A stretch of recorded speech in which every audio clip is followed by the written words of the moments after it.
Yeah. I'll bring it down a bit so people can see. So the last one was the standard of public health or public health. And basically, can everyone see? Yeah. Basically, when we're comparing Vietnam and Australia, we've got I'm just looking why these were crossed off. Oh, nuisance biting, that wasn't crossed off. That's the dengue evolution.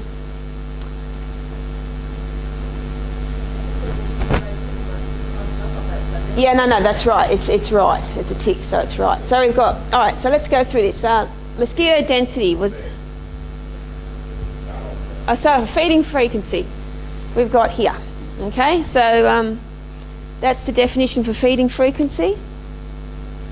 Where's my tick?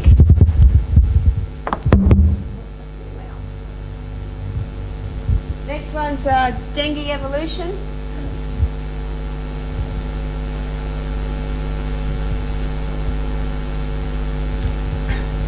Can everyone read the definitions? Yeah.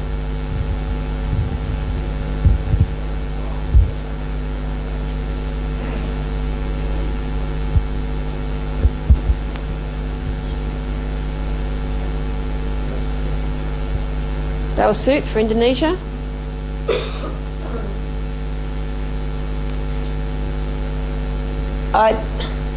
Dengue transmission.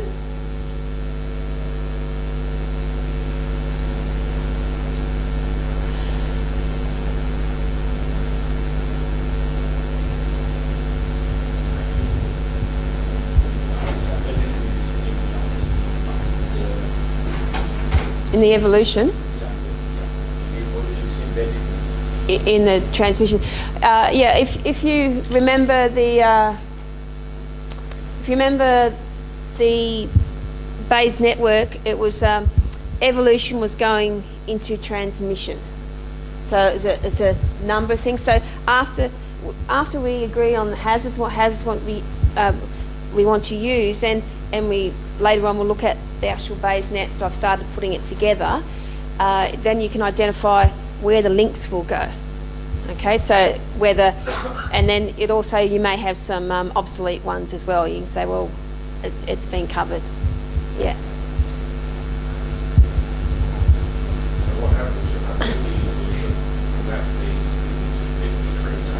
Yeah, because other ones will also feed into dengue transmission as well. Mm. So is that dengue transmission definition makes sense?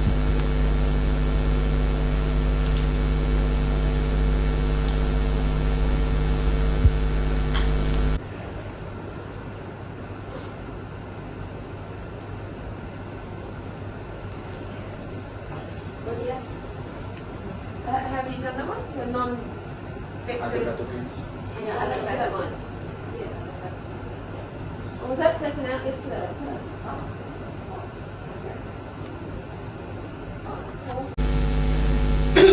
Alright, increased biting. Okay.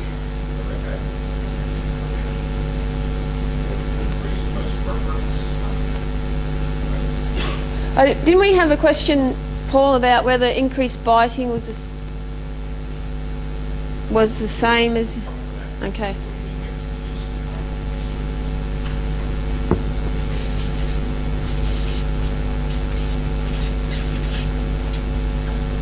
All right, so host preference.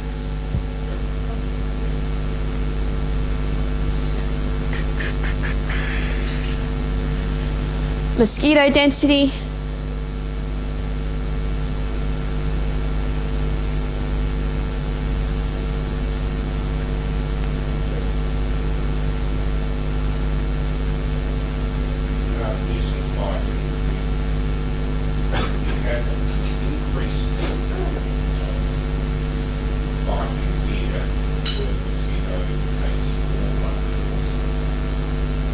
Increased biting is the act of the actual biting, and nuisance biting, you add add the severity, is that it? Yeah, it's not there, but probably Maybe it causes more irritation.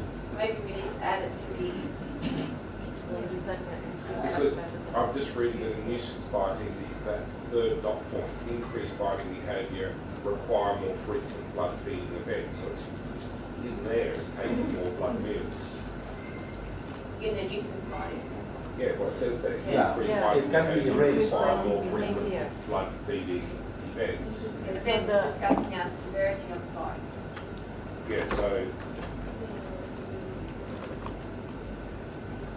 should I put a dot point in there, increased severity? Severity. According to this. So,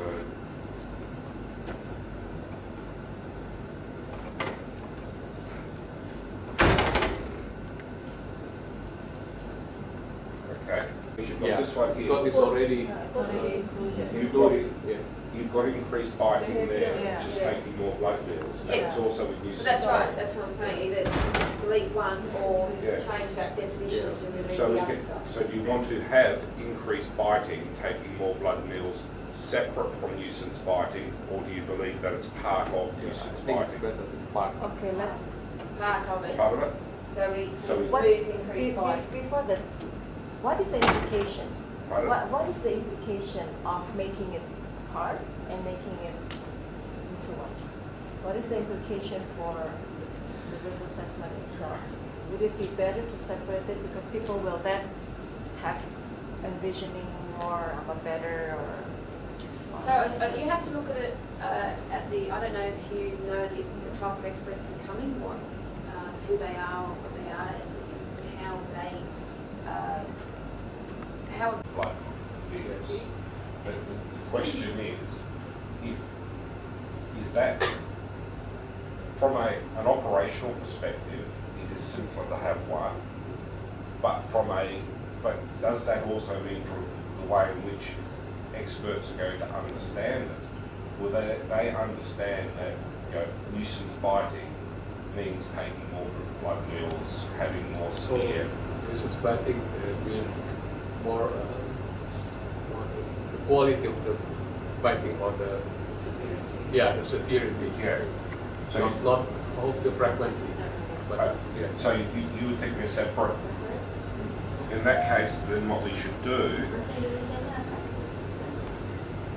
Nuisance biting. What is it in English? Gangguan akibat pikiran. Iya. Yeah. Jadi komplain dari orang. Biting itu bisa saja dia Gangguan the akibat mosquito gigitan dengan mosquito gigitan can yang bite us Yeah. without Yeah. any complaint, Yeah. just the frequency.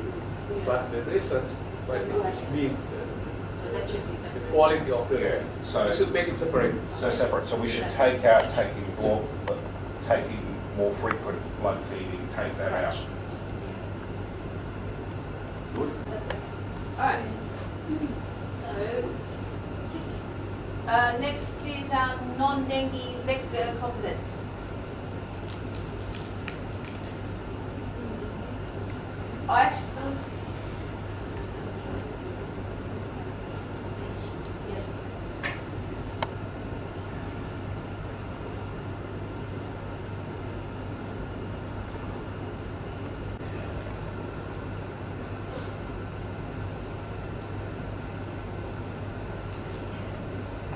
Was yes.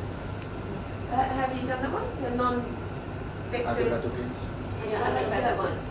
Yeah, that's Or was that taken out yesterday? Oh. Okay.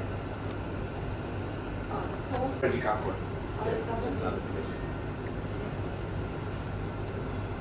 I'll check to see if it's already covered.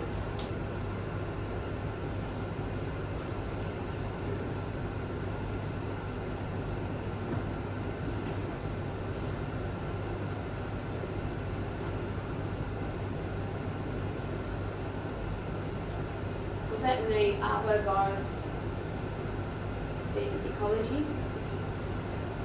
There's two notes for that, transfers. But this one, other pathogens, is the. Yeah, it was crossed out yesterday. Yeah, So what was included, extra from Vietnam was Hang on, we've got two others, Standard Public Health and Wabakea Fitness. Oh, okay, that's good. That's The there. overall, the Yeah. So,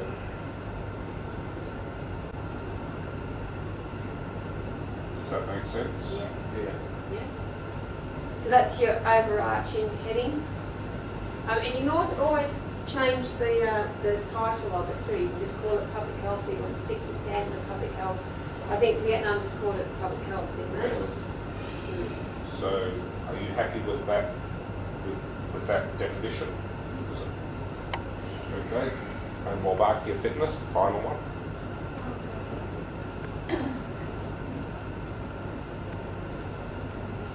So we brought up the Vietnam definition. There. Clinical symptoms, 34. Yeah. Some is complex. Sometimes not related with the severity of the dengue itself. So by the word Wabakea or not Wabakea because it's so Yeah. complex. Would you prefer to delete it? Yes. Yeah. Okay, done. Easy. Then you have more cases.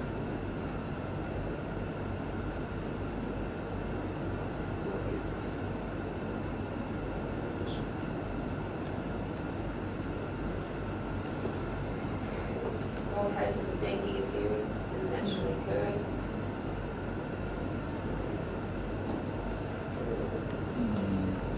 Not only due to transmission or infection, but also maybe to manifestation of infection.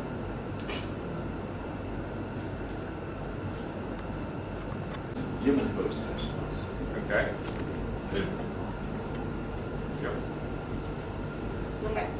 Then the two that you brought up yesterday was increased severity and age profile of dengue disease. So, so That's a new node.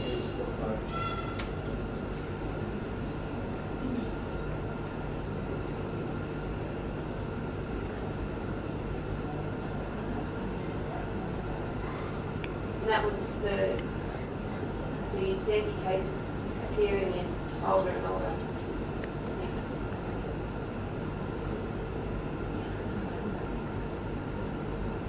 It's related with the whole body.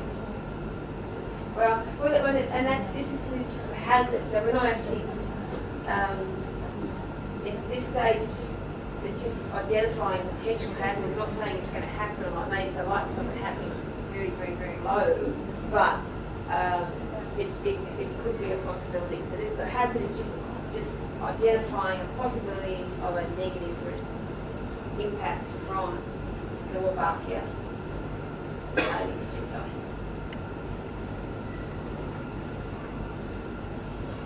It's provided. Dengue patients, not Oh, dengue patients. Yeah. I had dengue disease, but because it also happens when the rate of in areas with low infection rate, in fact, then the age will shift.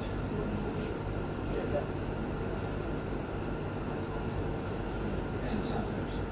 So, it's dengue patients, not just dengue. So, there's You increase severity of age or age profile of dengue yeah. patients.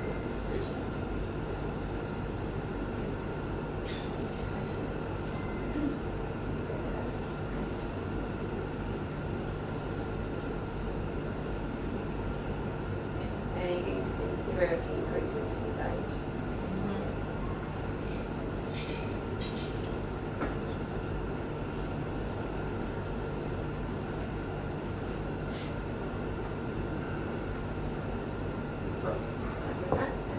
And last one is increased virulence. What is that? increased virulence. Is that of the mosquito or is that the actual virus?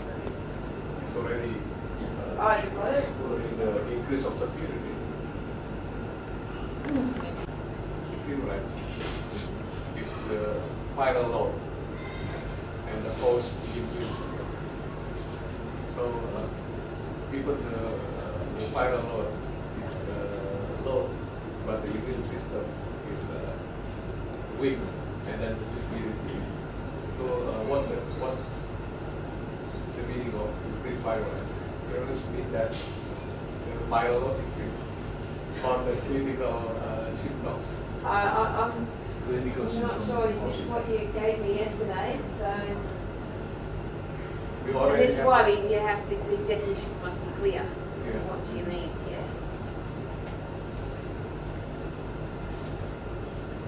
Do you want to put that into a whole new definition of increased virulence?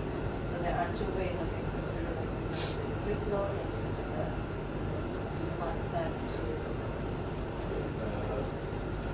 Because if we have operational definition, we should insert virulence. So, What indicator? yeah, so you tell me, you Yeah. tell us, if you've got, the first one has increased severity or age profile, are you happy with that definition?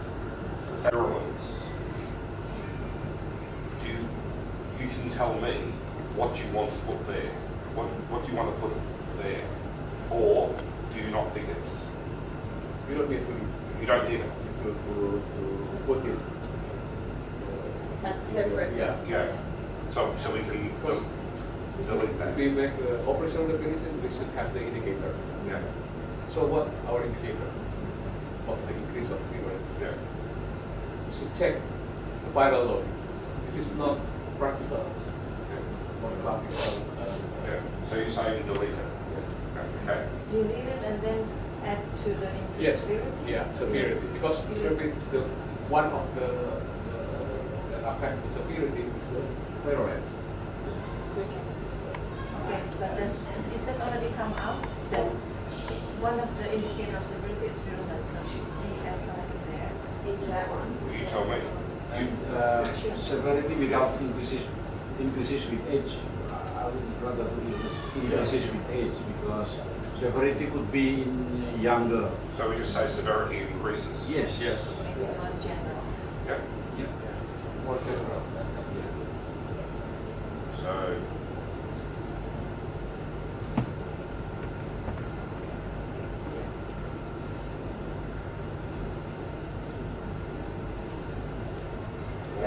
Well, you had, this is, economics? No, this management. You had a new disease. Was it more disease or new disease? Or this is usually the prevalence of the dengue. Or disease occurs. So that's it. So you had Vietnam had a new disease occurs, which you liked. But when the definition was actually more disease, when you looked at it. New disease. yeah. New disease. Disease. We don't know what. Well, you see, the definition Yeah. says an increase in activity to overcome these constraints, so you have more disease. But what it said up there was new disease, which is different. Yeah. So, do you have more dengue occurring, or do you have a new I disease? think more dengue, Yeah. not new disease.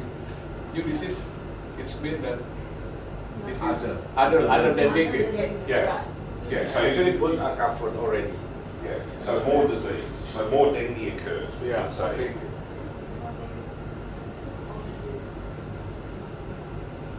There. Already read. I see how does that fit into the others?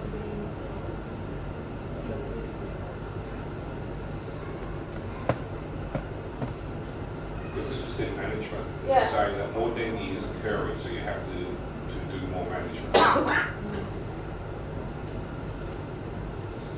So would that more, that may go into need for control or something? Yeah. Yeah, that would be for control. If it's Yeah. more disease, I think it's more It control. goes into need for control. into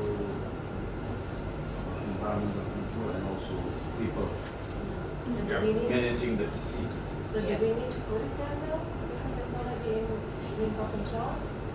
It's the same thing. Well, the need for, is it,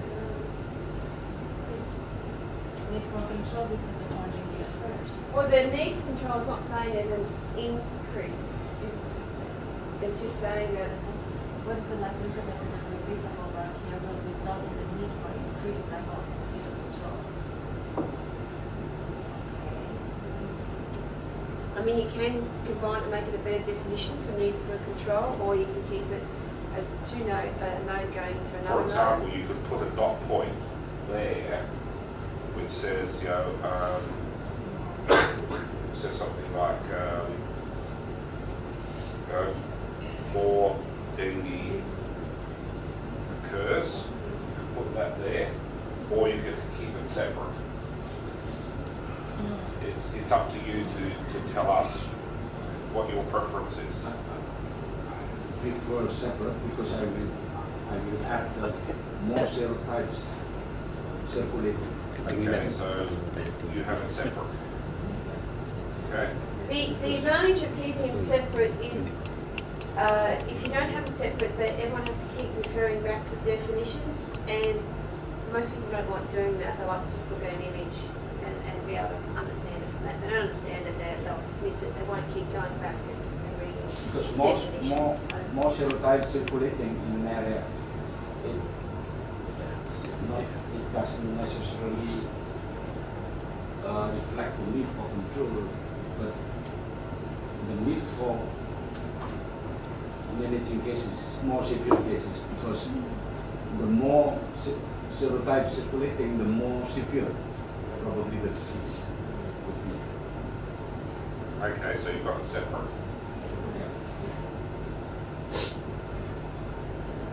That was the query you had. So I will add more dengue occurs, including the more serotypes of dengue.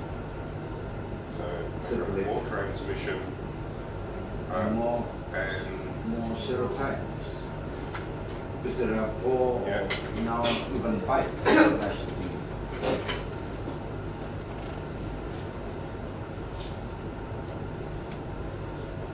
so I'll say and or. Yeah. Okay.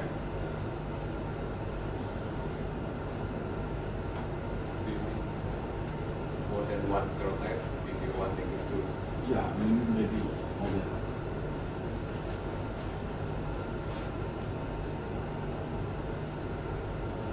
In Jogja already 3. There's no cross immunity between the serotypes. So one patient can be infected with type 1 and then next is 1. Can you get 2 times at the Yeah. same time? At the same time, yeah, already. More than hell. That's very bad. Even 3. 3 serotypes. So one patient will be infected with 1 and then next year by dengue 2. Or at the same time, the 1 and 2. So we usually should be more sick when we are infected. Okay. Yes. So we've covered all them now, the hazards. Don't forget, this is just your first draft. You can always update, you can delete ones, you can add more as it comes up, especially in the workshop if other experts have other hazards that aren't mentioned. We'll come back to this later on this afternoon when we bring up the BaseNet and we can work out links and causal relationships, etc. Well, I'll move on to some of the explanation. Paul, can we swap over, please?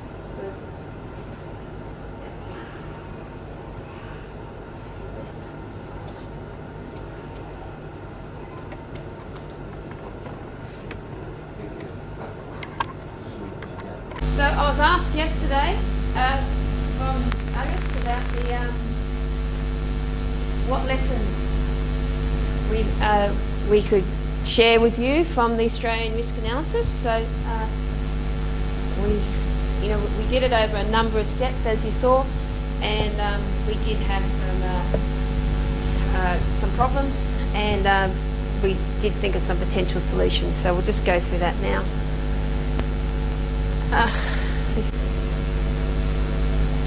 Next, and we'll keep it in a minute. And if you remember yesterday, I was sorry. It started working again yesterday after a little while. I have got the thing in it. Yeah, it will work. It just takes a while to register. And these were the 5 stages, if you remember, just to refresh your memory. We had the hazard mapping, which we've just done in the brainstorming, and then we did a fault tree, then we constructed some Bayesian nets and populated them with conditional probabilities for the likelihood of a hazard occurring, and we scored those hazards according to what is that likelihood through email, and then to wrap it up, we ran a technical workshop where the most uncertainty was occurring to reduce that uncertainty and attain consensus for areas that were still in question. Next. And so the first steps, the preliminary steps, which is what we've just done today and yesterday, the task was remember to define those endpoints. The endpoint here was cause more harm than the current wild type Aedes aegypti, and it also was to identify the experts in an independent panel. So we found out there was problems with the definitions of the technical terms that you've just experienced. What does each of these hazards mean? And it's not lunch at the moment. It's lunch in Australia. Can you get rid of that, please, Paul? You can't stop yet, okay? And understanding the aim of what we want from the workshop. Because the project at that time in 2009, 2010 was quite novel, people had problems trying to understand the novelty of the technique, and it also led to, when we're choosing the experts, finding suitable experts that would understand the whole technology. We also brought in, as we said, community members, so non-technical experts with technical experts. We ran a workshop where we had both of them together. In this particular case, it did not work very well because the community members were a little bit were lost with all the scientific explanations, and because we had like Wolbachia experts sitting next to members of the public, and they would just it ended up being they were a little bit intimidated to give their views in front of scientists, etc. So we learnt with that it's community views are very important, but possibly you run separate workshops and you keep them separate. So we found important. It was important to for our 2 endpoints to make sure that the description, the definition was accurate and everyone understood it for whatever experts we're questioning, that they understood those endpoints, and they also understood the hazards. And you run your workshops in relation to the type of experts you have in your room. So you have to make sure that there's a mutual understanding throughout, regardless of what type of expert you've got. And if you have vast differences in experience and knowledge, it's possibly better to separate those experts. Again, you can stop and ask questions at any time. The hazard identification, what we just went through, where we identified all the hazards and the major themes such as the ecology, the management, the economic and socio-economic, and the public health.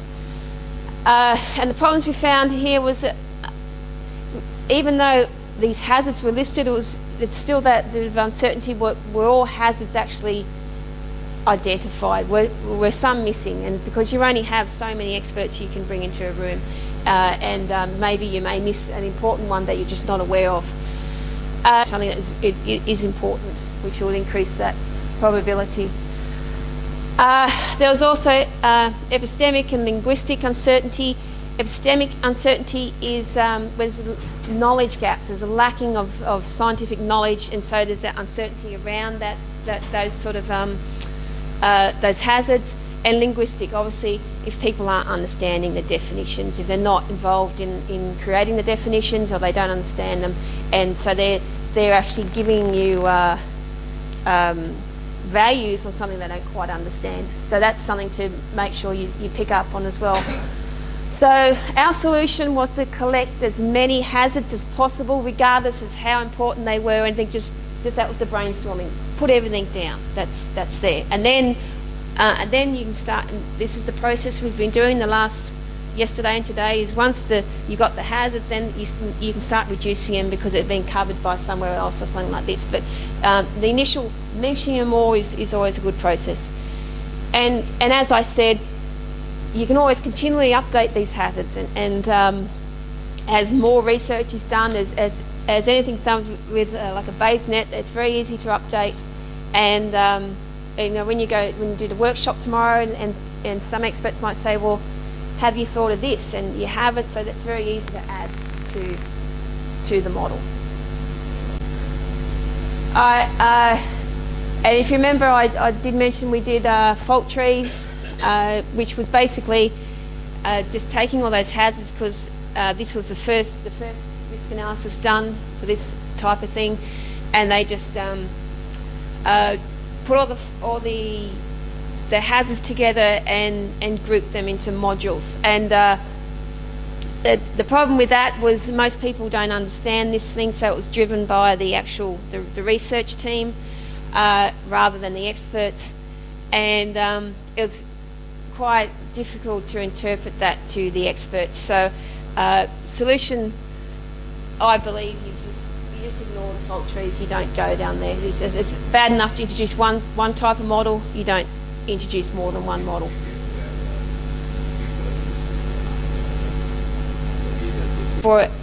For the elicitator, whatever the expert says is what goes in the model. Yeah. There's no right or wrong, no. But in a workshop environment, you're looking at a group consensus. So you're going to have the differing opinion, of course, and you can possibly capture that if you want to keep that differing opinion, but mostly you try and to save the complexity, you try to get some group consensus. And with the different stages for the Australian risk analysis, that there was differing opinion, but it was just through the talking it out and people presenting the very recent research continually being done. That was reduced right down to, then there was no to reduce that differing opinion to then group consensus was much easier obtained.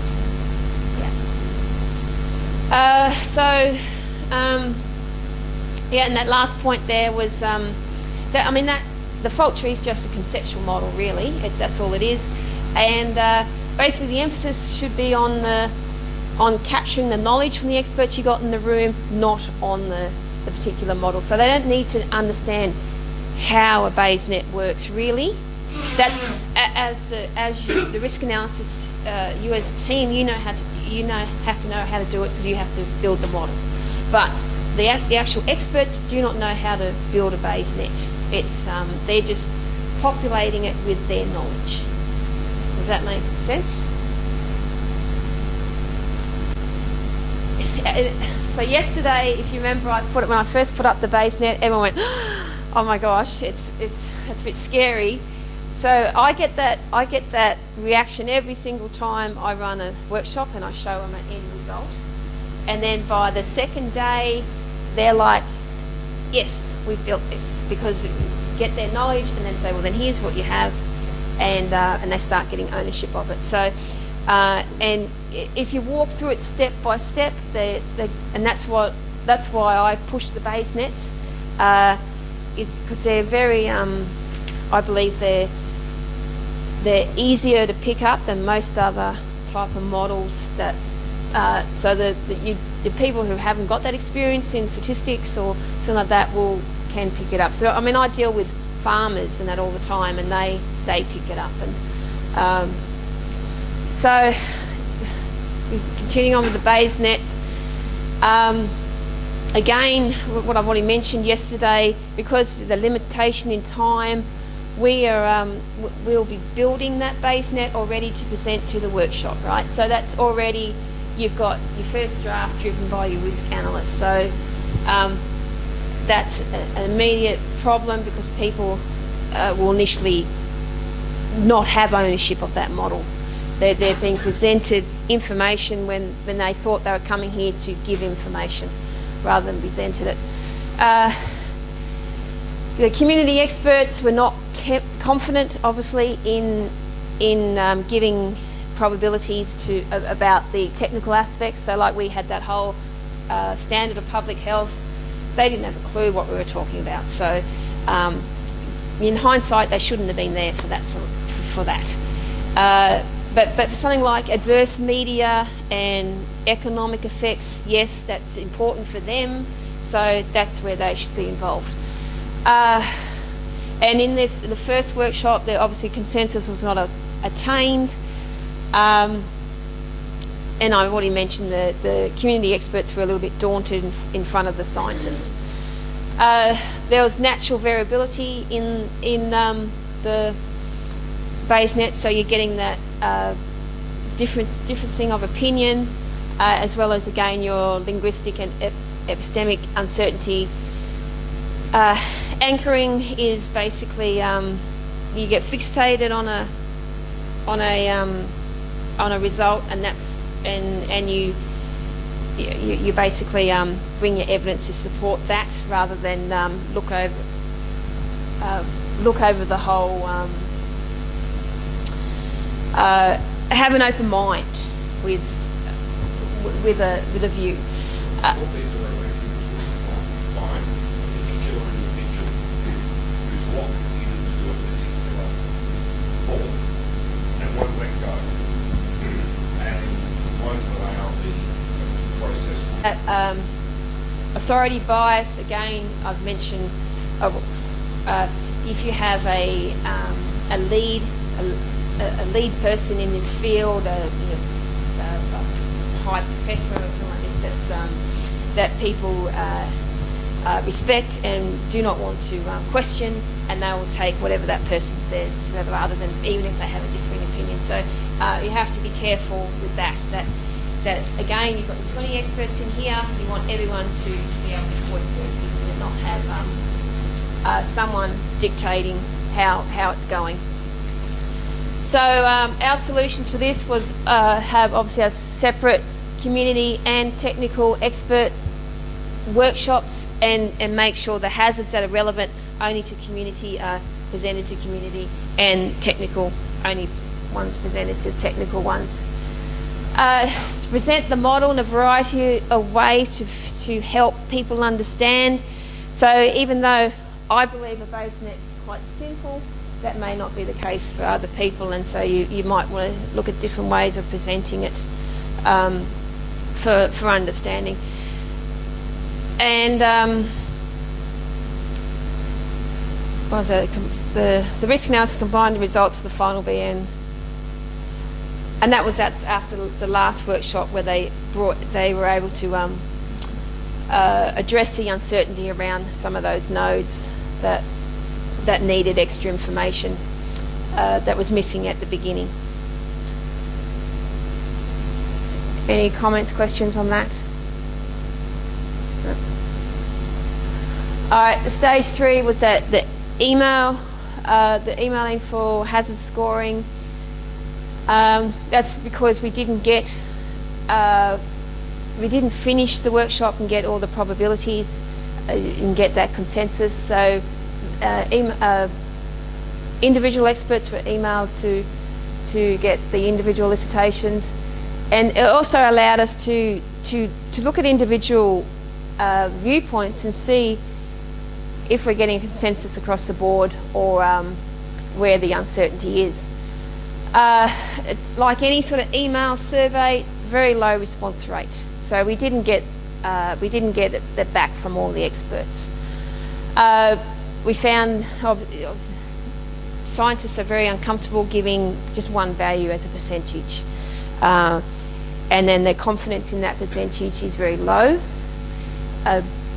And so that's with the last step. We introduced that 4-point system. Again, the uncertainty kept cropping up.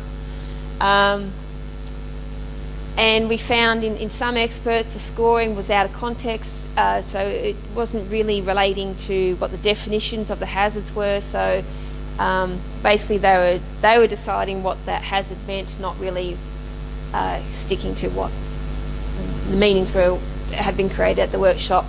They were also scoring differently. People measure things differently in each other in their own mind. So, you know, low means something different to everyone else. So how do you compare your scores if with low? So sometimes you can have someone, if you look in the way you can pick this up, if you've got a lot of individual elicitations, you can see one particular expert may have everything very low. There is the variability in it, but everything's scored low, whereas the others actually uses the whole range between 0 and 100. And again, with this particular step, consensus was not attained. So our solutions was to ensure all participants were familiar with the hazard definitions, especially if they were not involved in the actual hazard identification in the first place. They need to understand what they meant. And that may be the case here, like when people come in here tomorrow, or I don't know if you've got them all coming back on the next day or there's new ones coming, they must understand those definitions. Provide the adequate training for anyone new that comes in. And also provide examples and a feedback loop so that you can, with any sort of elicitation, it's always good to ask a question, the same question two or three times a different way, so you're really understanding what they're saying. An example off the top of my head. So you can say, what do you think is the probability that the dengue virus will evolve?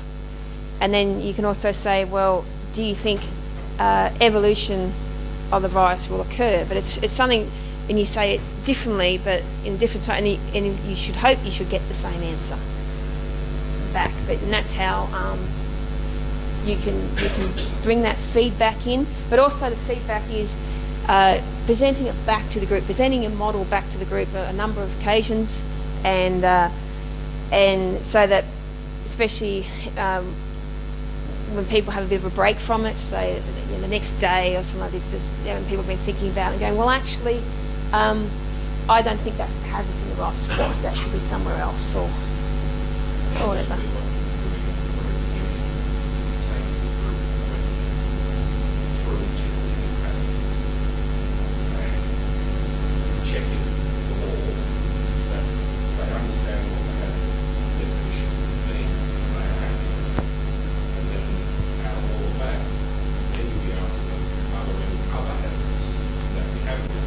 That's right.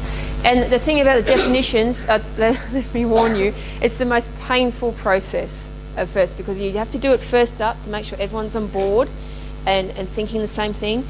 But when you get something started, most people are sitting at you just well, I call them like stunned mullets. I don't know if you understand that term.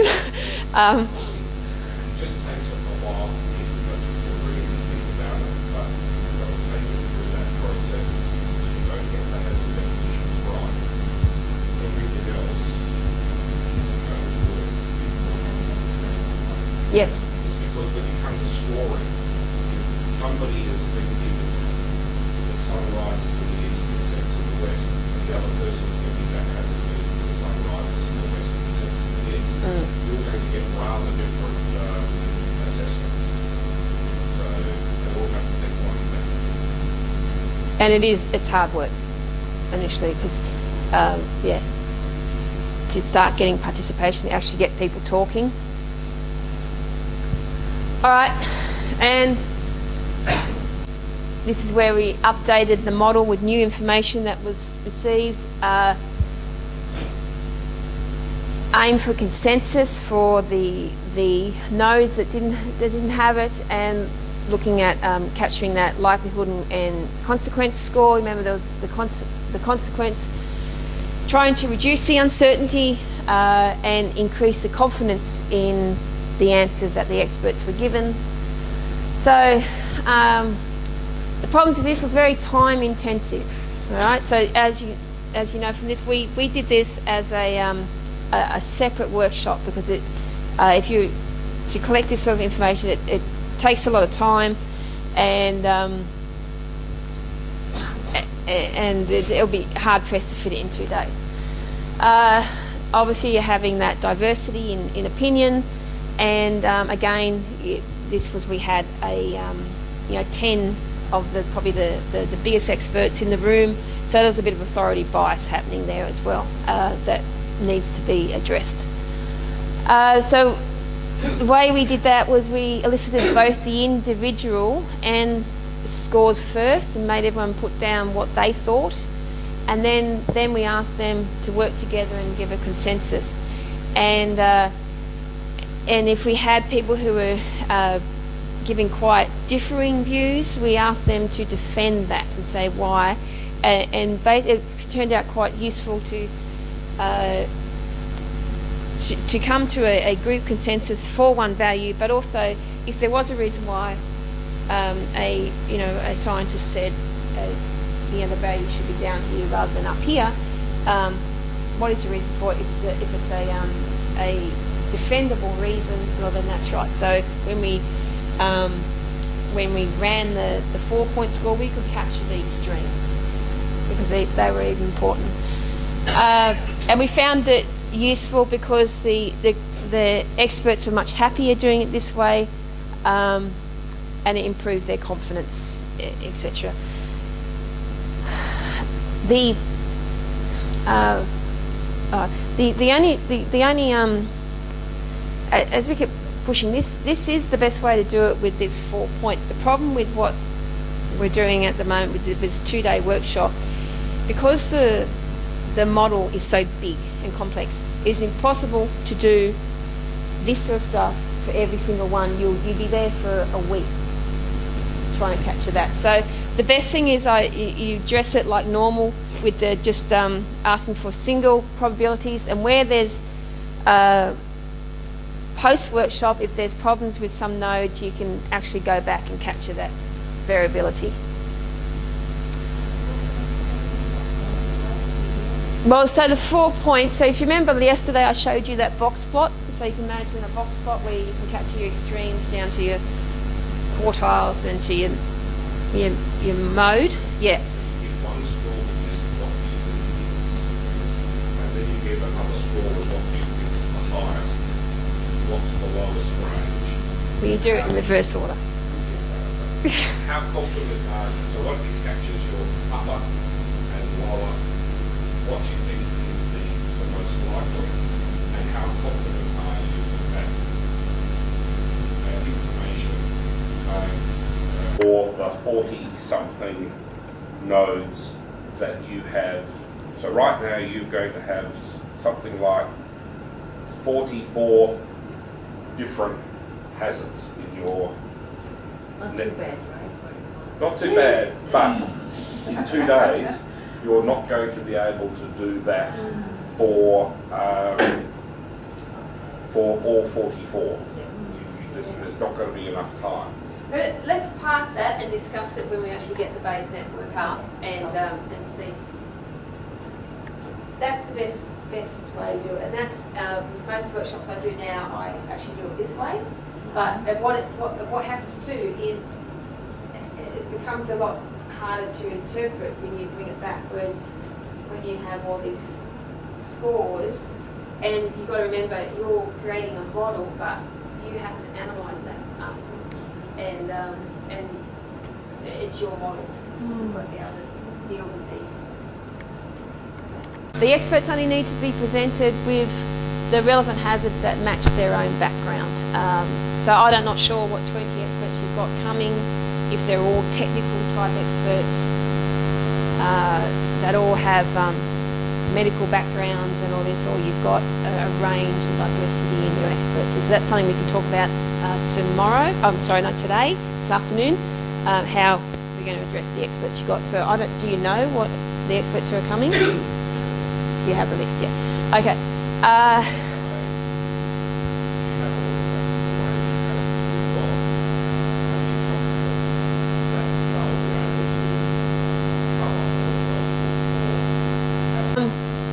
Remember, the emphasis is on the framework, the model structure, not on the BayesNet itself. It's more on, are we capturing those relationships of which, one variable causes another variable, a hazard or something. So that's what we're trying to capture, that relationship, not that it's a BayesNet or another.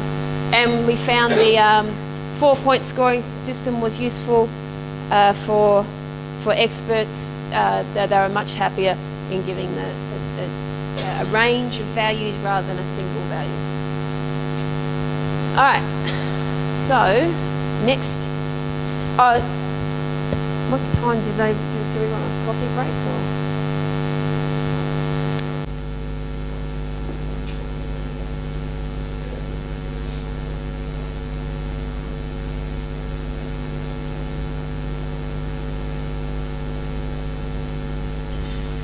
One more expert coming back.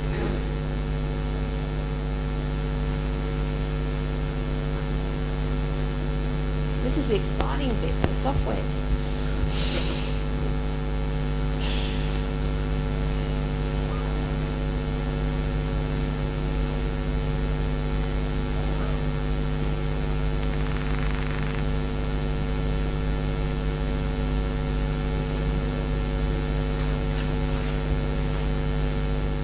Oh, it's on the phone.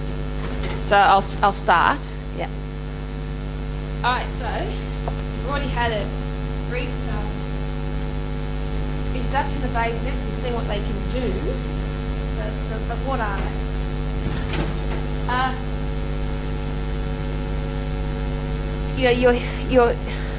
they? We run a workshop for a means to an end. We need to answer a question, and that was yesterday defining the endpoint. Our endpoint is to cause, will Wolbachia, Aedes aegypti, cause more harm?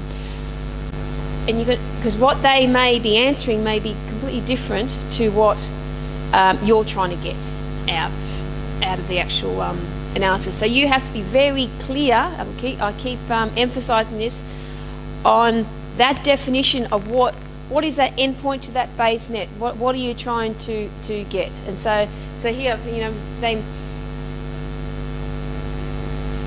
and as the person up front, as the modeler, you have to be able to convey that to your experts, so they know that you want a blue triangle and not something else.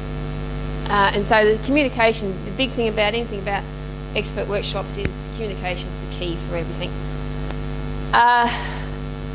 You need to work together, and it's a shared goal. You're working towards a common goal of answering that endpoint.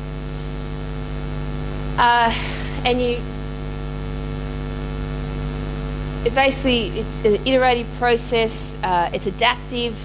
You've got to be able to go with the flow. As I'm saying, agendas you can have a great agenda, but it basically goes out the window because when you're defining your endpoints or your hazards, and when you're trying to communicate sometimes something that you'll think will be really easy, that people will understand straight away, they have a great difficulty in trying to understand what's happening. So you have to take that time to make sure that it's understood before you go any further. You'll find that when you're going through your definitions of your hazards, you might think, oh, that should take an hour. It is going to take more than an hour. It's a lengthy process, but it's important to go through that process. And again, it's you're developing a model, but the model, there's a saying among modelers, a model's only as good as the data that goes into it, and a model's always wrong, but some models are better than others. But so this is the first draft of your model. It can always be updated and improved. So you don't think you have to do in one big sitting the best model you can. You can always continually update with more information the next day, with more if knowledge comes in post-workshop, you can do that. So if you remember, for example, someone had to build a train, so that wasn't the first train that came through, nor that, but we started with that. So it's a lengthy process for any type of analysis. I showed you this yesterday. If you remember that, the BayesNet will give you your likelihoods, and that's what you're trying to capture. And then we moved on to the risk matrices to give us the consequence. That's just a reminder, and the definitions of that. We're after the risk of if certain hazards are going to impact on the environment more than a natural occurring Aedes aegypti. And the likelihood is that endpoint cause more harm, and the consequence is, given that it can cause more harm, what is the consequence of it? So what is the Bayes network? It's a graphical model that basically shows the relationships between different variables in a system that you're modelling. And these relationships are causal relationships. So I really like Bayesian networks because I find they're easy to interpret, they're easy for people to understand. You can run scenario analyses and say, well, what if this happens and this happens? How does that affect your risk? So it's very easy to do some scenario analysis. As I showed you yesterday, you can run sensitivity analysis to see what's the most important factors that cause more harm, where in our case in Australia, and it was the perceptions which affected household control. It helps your experts understand, but also why are you doing this risk analysis in the first place? You actually you have to present this to your organisation, the ministry or whatever. I don't know where it's going to go to, but they have to be able to understand it as well. So you have to interpret that result and show that. And BayesNet makes it a lot easier to do that. You can add qualitative and quantitative variables in a BayesNet. We're mainly relying on expert opinion, so that's obviously qualitative, but sometimes examples I use in my models, I may have other model output, or you have data that you can add into it, and it's quite easy to combine both types. Compared to, it's low cost. There is a cost to buy the software, but it's low cost compared to a lot of other statistical packages. It's flexible, continually updatable, and so there's a lot of advantages to it. I won't mention any disadvantages. The only disadvantage I see of it is, I sometimes have, it's getting better, is when you want to publish in scientific journals. It's getting better, but there used to be that what you only used expert opinion. That means nothing against your reliable set of data. But if you're looking at risk of anything, often you don't have the data, so you have to rely on expert opinion. And it's breaking that mould that people don't believe, have no faith in expert opinion. All the things to do with that is that a lot of the data that Scott and his team now has didn't exist back then.